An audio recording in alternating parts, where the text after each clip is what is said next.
पुराने समय की बात है। एक गुरुकुल था। वहाँ बहुत से बच्चे पढ़ते थे। गुरुकुल के आचार्य सभी बच्चों को शिक्षा के साथ साथ नैतिक मूल्यों के विषय में अवगत कराते थे। उसी गुरुकुल में तीन गहरे दोस्त बन गए थे, श्याम, जुगल और प्रकाश। तीनों की दोस्ती बहुत गहरी थी। पूरे गुरुकुल में उनकी दोस्ती के किस्से मशहूर थे। गुरुजी भी उनकी दोस्ती से बहुत प्रभावित थे। तीनों एक साथ रहते थे, एक साथ अध्ययन करते थे, एक साथ खाना खाते थे। उसी गुरुकुल में एक राजकुमार भी पढ़ता था। राजकुमार अपने घमंड में रहता था। वह तीनों को बहुत नीचा समझता था। एक बार आचार्य जी ने सभी विद्यार्थियों को बुलाया और सभी को एक छोटे से पहाड़ के पास ले गए। उसके बाद उन्होंने कहा, जो भी विद्यार्थी ऊपर तक चढ़ जाएगा उसे इनाम मिलेगा। सबसे पहले राजकुमार ने कहा, गुरुजी, सबसे पहले हमारा हक बनता है, हम पहले चढ़ेंगे। राजकुमार चढ़ने लगा। कुछ दूर चढ़ के ही वह फिसल कर नीचे आ गया। यह देखकर सब हंसने लगे।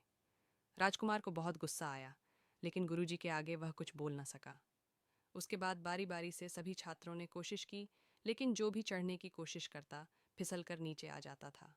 सबसे बाद में उन तीनों दोस्तों का नंबर आया।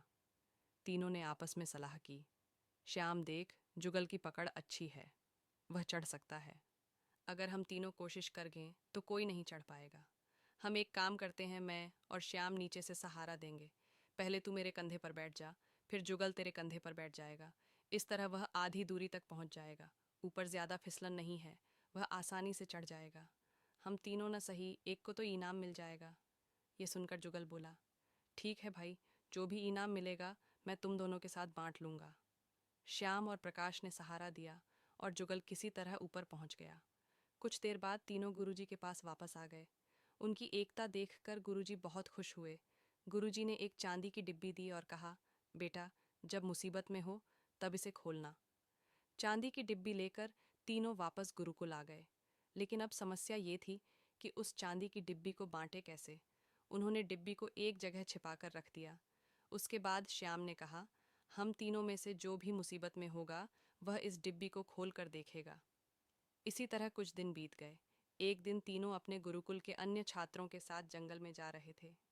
चांदी की डिब्बी उन्होंने अपनी जेब में रखी हुई थी। तभी वहां डाकुओं ने उन्हें चारों ओर से घेर लिया। सभी छात्र बहुत बुरी तरह घबरा गए। डाकू उन्हें बंदी बनाकर ले जाना चाहते थे।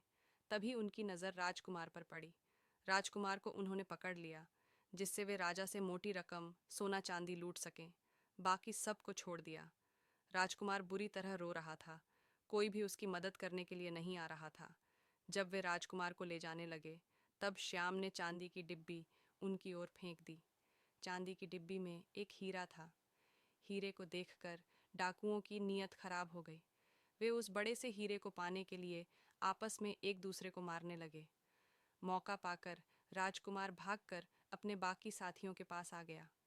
वे सभी भागकर गुरुकुल पहुंच गए। उधर हीरे के चक्कर में सारे डाकू मर गए। राजकुमार ने श्याम, जुगल और प्रकाश से माफ़ी मांगी। उसके बाद उन्होंने अपने पिता राजा को सारी बात बताई। राजा ने तीनों को अपने राजमहल में बुलाकर सम्मानित किया। जब वे वापस अपने गुरुकुल आए तो उन्होंने अपने गुरुजी से पूछा, गुरुजी, इतना कीमती हीरा आपने हमें क्यों दे दिया? यह सुनकर गुरुजी हंसने लगे और बोले, बेटा, वह केवल एक कांच का टुकड़ा था जो बिल्कुल हीरे जैसा दिखता था।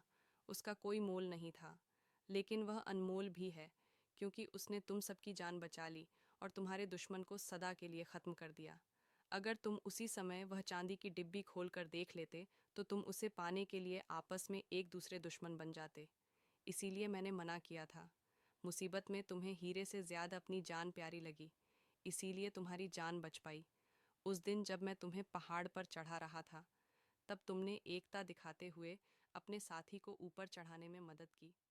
गुरुजी की इस शिक्षा से सभी छात्र बहुत खुश हुए।